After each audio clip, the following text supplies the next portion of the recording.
Salut mesdames et messieurs, je suis très heureux d'être là pour vous présenter ma nouvelle vidéo en ce qui concerne la fonction épithète et fonction attribut. Par la présentation, je suis Jérémy Boutina. Alors, j'aimerais que vous prêtiez attention en ce qui concerne la fonction épithète et la fonction attribut. Quand dit-on que la fonction est attribut? Et quels sont les principes qu'on doit utiliser pour savoir si cette dernière est attribut ou épithète? Lorsqu'on dit que la fonction est épithète ou attribut, nous devons d'abord chercher la raison qui justifie les deux. Alors, en premier lieu, nous allons nous focaliser sur la fonction attribut. La fonction est dite attribut quand elle est séparée par un verbe d'état.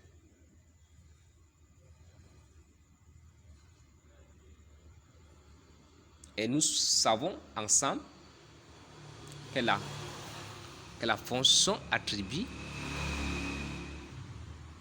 est séparée par un verbe d'état. Quels sont alors les verbes d'état? Ça peut être sembler, rester, paraître, avoir l'air, rester, demeurer. Ce verbe être. Alors, mesdames et messieurs, par exemple, quand on dit Amina est triste, bien sûr, cet adjectif triste est séparé de noms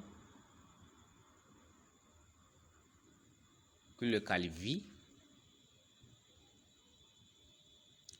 séparé de noms que le qualifie par un verbe d'état.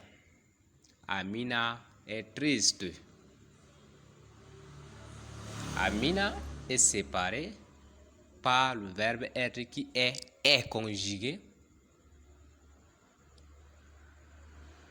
au présent de l'indicatif à la troisième personne du singulier. Amina est triste. Alors la fonction est attribut. Quand dit donc que la fonction est épithète, alors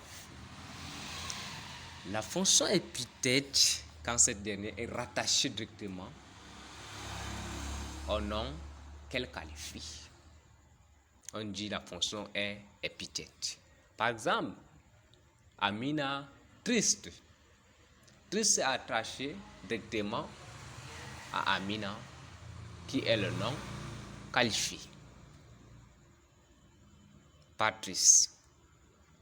Alors, les verbes attribués sont encore appelés les verbes copule ou encore le prédicat nominal. Mesdames et messieurs, c'est ainsi